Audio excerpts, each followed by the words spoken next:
Hello and welcome to Sakshi family. కాలం మారిపోయింది. డబ్బు విలువ, రూపాయి విలువ పూర్తిగా పడిపోయిందని చెప్పాలి. బహుశా ఒక 2 దశాబ్దాల క్రితం 2 లక్షలు లేదు ₹1,00,000 అంటే పెద్ద అమౌంట్‌గా చూసేవాళ్ళం. ఇవాళ ₹1,00,000 అంటే అప్పుడే గ్రాడ్యుయేట్ అయిన వాళ్ళ సాలరీస్‌లో కూడా అది తక్కువగా చూస్తున్నాం. అది ఆ పరిస్థితి, ఇవాళ రూపాయి పరిస్థితి.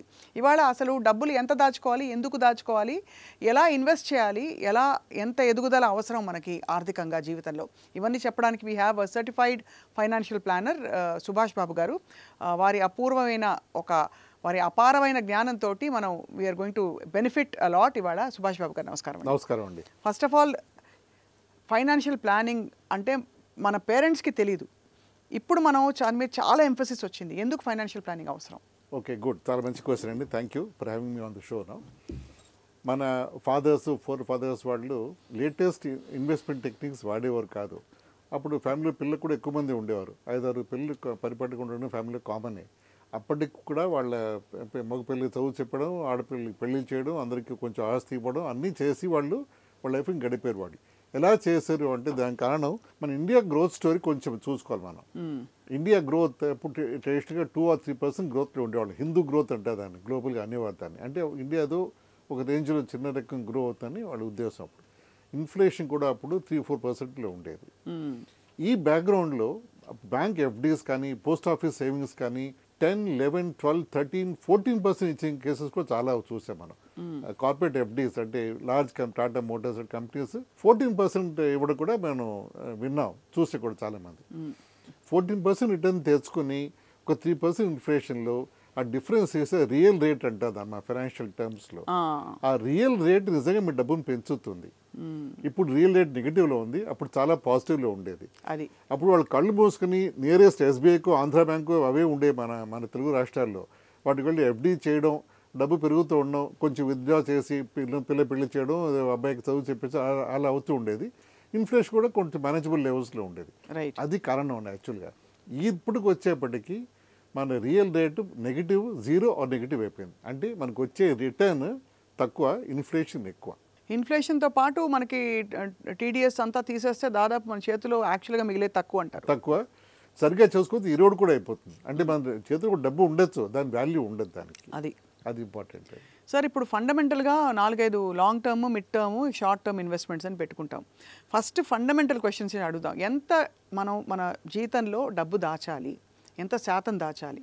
వారెన్ బఫెట్ అందరూ విన్నాం అతని గురించి. One of the greatest, biggest and the best investor in the world.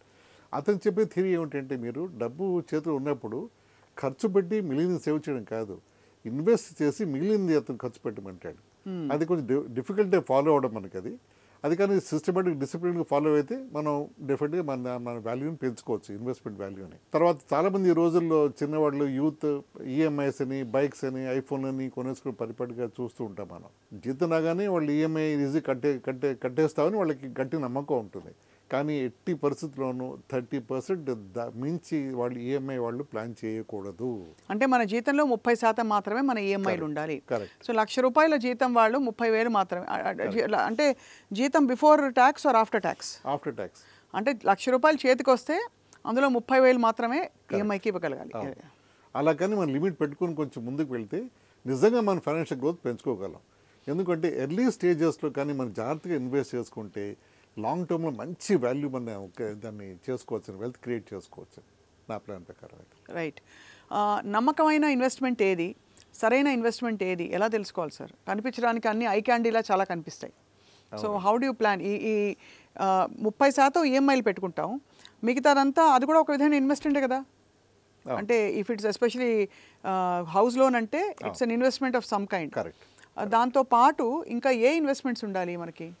ఇప్పుడు మనం ఒక స్పెక్ట్రమ్ తీసుకుంటే ఇన్వెస్ట్మెంట్ స్పెక్ట్రమ్లో బ్యాంక్ ఎఫ్డీలు ఉన్నాయి, పోస్ట్ ఆఫీసెస్ ఉన్నాయి, అలాగే పీపీఎఫ్ అని అవి ఇన్వెస్ట్మెంట్ ఆప్షన్స్ ఉన్నాయి, నేషనల్ సేవింగ్ సర్టిఫికేట్స్ అని పోస్ట్ ఆఫీస్లో వస్తాయి అవి.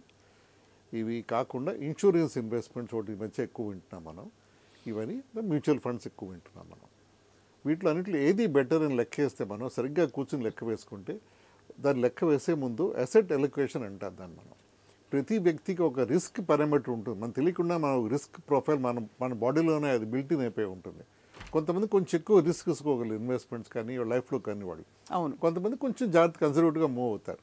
ఆ అనాలిసిస్ కానీ ప్రొఫైలింగ్ కానీ చేసి మనం ఓకే ఇది వ్యక్తికి ఇంత రిస్క్ అంటే భయం, అతనికి కొన్ని క్వశ్చన్స్ ఉంటాయి మా దగ్గర క్వశ్చనర్లో, మనం దాన్ని బట్టి గేజ్ చేయొచ్చు ఎంతవరకు అతను తట్టుకోగలడు రిస్క్ అనేది.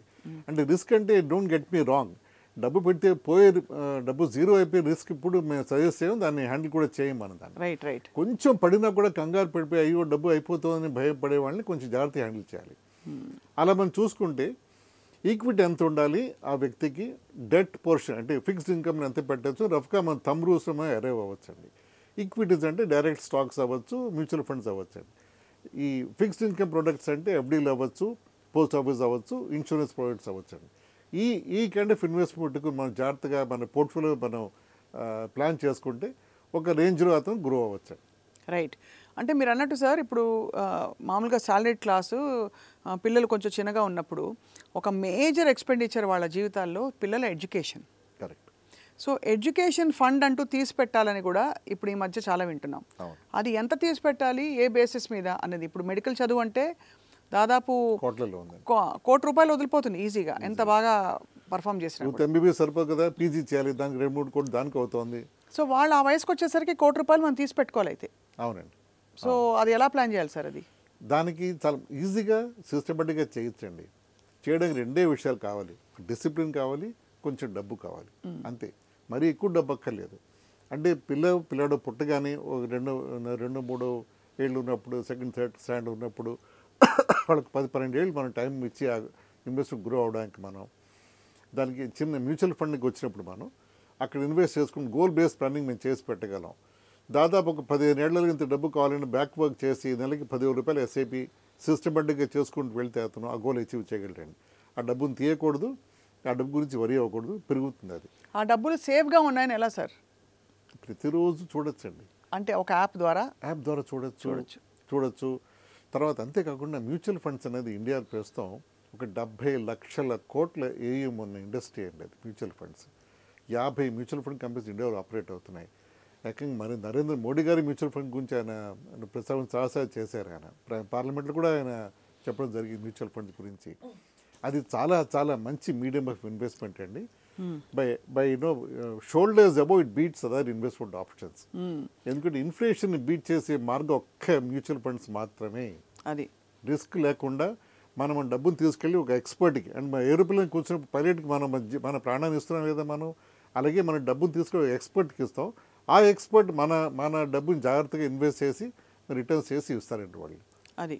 సో ఇవాళ కాలంలో మ్యూచువల్ ఫండ్స్ ఎడ్యుకేషన్ ఫండ్స్కి వాటికి ది బెస్ట్. ఆ మధ్య గోల్డ్ ₹1,00,000 చేరుకున్నప్పుడు అందరూ మంచి గోల్డెన్ ఛాన్స్ మిస్ అయిపోయాం. కరెక్ట్గా 3 నెలల క్రితం కొంచెం డబ్బులు ఉన్నప్పుడు ఒక 10 తులాలు కొనిపడేసి ఉంటే అయిపోయారు కదా అని అనుకున్నారు. ఏమంటారు సార్ మీరు? గోల్డ్ ఛాన్స్ మిస్ అయ్యారండి. ఎందుకంటే మళ్ళీ అది ఇంకా పెరగదా? అది అంటే పెరిగే ఛాన్సెస్ తక్కువ. గోల్డ్కి యూఎస్ డాలర్కి అవినాభావ సంబంధం ఉంది. అంటే ఇప్పుడు ఒక 50 ఏళ్ళ నుంచి ఉంది అది. యూఎస్ డాలర్ ఏమో కొన్ని గ్లోబల్ కరెన్సీస్తో అది కనెక్ట్ అయి ఉంది. స్విస్ ఫ్రాంక్, కెనడియన్ డాలర్, తర్వాత జాపనీస్ యెన్, ఇలా కొన్ని మేజర్ కరెన్సీస్ కనెక్ట్ అయి ఉంది. ఆ డాలర్ ఇండెక్స్ అంటారు. ఆ డాలర్ ఇండెక్స్ పెరిగితే గోల్డ్ కూడా పెరుగుతుంది, డాలర్ ఇండెక్స్ పడితే గోల్డ్ కూడా పడుతుంది. గోల్డ్ పడినప్పుడు డిమాండ్ ఎక్కువైపోయి ప్రైసెస్ పెరిగిపోతాయి. అది జరిగింది. గత 2-3 ఏళ్ళుగా యూఎస్ డాలర్ వీక్ అవుతుంది గ్లోబల్ కరెన్సీస్ అగెయిన్స్ట్గా. దాంతో గోల్డ్ కూడా పడిపోయి డిమాండ్ పెరిగిపోయి అంత ప్రైసెస్ పెరగడం జరిగింది. అంతేకాకుండా చాలా దేశాలు గోల్డ్ని ఒక హెడ్జ్గా వాడతాయండి. రైట్. అంటే ఎకనామిక్ టర్మాయిల్లో, లేకపోతే ఈ మధ్య యుక్రెయిన్ వార్, ఇంతకుముందు ఇజ్రాయెల్ గాజా వార్ అన్నీ జరుగుతున్నాయి అప్పటి నుంచో. అవి ఈ సిచ్యువేషన్లో ఏ ఎకానమీ ఎలా ఉంటుందో తెలియదు కాబట్టి గోల్డ్ రిజర్వ్స్ కొని పెట్టుకుంటాయి. ఇండియా కూడా చాలా గోల్డ్ రిజర్వ్స్ కొని పెట్టుకుంది కూడా. సో ఆ డిమాండ్ బట్టి గోల్డ్ చాలా పెరిగిపోయింది, డాలర్ పడిపోయింది, వాల్యూ వైజ్ గోల్డ్ ప్రైసెస్ పెరిగిపోయాయి. ఇప్పుడు ఇంకోటి యుఎస్ టారిఫ్స్ గొడవ రావడంతో కూడా డాలర్ వీక్ అయింది. అవును. అంటే వరల్డ్ బ్యాలెన్స్ ట్రేడ్ మొత్తం ఎలా ఉండదు అర్థం కాదు. చైనా గొడవ, యూఎస్ గొడవ, ఈ మొత్తం దీంట్లో డాలర్ కొంచెం వీక్ అయిపోయింది. వెంటనే గోల్డ్ ప్రైస్ కూడా పడింది. డిమాండ్ పెరిగిపోయి ప్రైసెస్ పెరిగిపోయి. అది సో ఇప్పుడు టారిఫ్ కొంచెం సర్దుకుంటుంది. ట్రంపే న్యాచురల్గా చైనా కేసు చూసి సాఫ్ట్ అవుతున్నాడు, తన స్టాన్సింగ్ అవుతున్నాడు. దాన్ని బట్టి గోల్డ్ డాలర్ మళ్ళీ రివర్స్ డైరెక్షన్లో స్ట్రెంగ్థన్ అవుతుంది. గోల్డ్ ప్రైస్ కూడా మళ్ళీ పడిపోతుంది. సో మళ్ళీ దరిదాపుల్లో గోల్డ్ ప్రైస్ మళ్ళీ అంత డాలర్ పెద్ద పడిపోతుంది అంటే ఛాన్సెస్ తక్కువే. ఎందుకంటే అది ఇప్పుడు యూఎస్ ఎకానమీ కూడా రివైవ్ అవ్వాలి, వాళ్ళు కూడా చాలా స్టెప్స్ తీసుకుంటారు, ఇన్ఫ్లేషన్ ఎక్కువ ఉంది అక్కడ. సో డాలర్ పడితే గోల్డ్ పెరుగుతుంది. అవునండి. ఓకే, అర్థమైంది ఇప్పుడు. సో మన గోల్డ్ రిజర్వ్స్ ఉన్నాయి కాబట్టి ఆ విధంగా అలా ఇంపాక్ట్ చూపిస్తుంది. అయితే ఇప్పట్లో సార్ ఎంత టచ్ అయ్యే అవకాశం ఉంది రాబోయే 6 monthsలో 1 yearలో గోల్డ్? 90,000 అయిపోయింది, 80,000 అయిపోయింది నిన్న. అది గెస్ చేయడం కష్టం అండి, కానీ డైరెక్షన్ మాత్రం బ్రైన్ డాచ్ కింద వైపు ఉంటుంది, స్టేబుల్ ఆర్ లోవర్ ఆ లెవెల్లో ఉంటుందండి. కానీ నిజంగానే అనతి కాలంలోనే 60-70 నుంచి కూడా 88కి వెళ్ళిపోవడం కూడా పెద్ద విషయం. అవును. సో దేర్ఫోర్ నా రిక్వెస్ట్ ఏంటంటే గోల్డ్ పెరగడానికి తగ్గడానికి లాజిక్ మనకు అర్థం కాదు, అది అయిపోయిన తర్వాత అనలైజ్ చేసి చెప్పగలరు. సో దాని మీద డిపెండ్ అయ్యి మనం ఇన్వెస్ట్మెంట్ కింద గోల్డ్ని చూడకూడదు.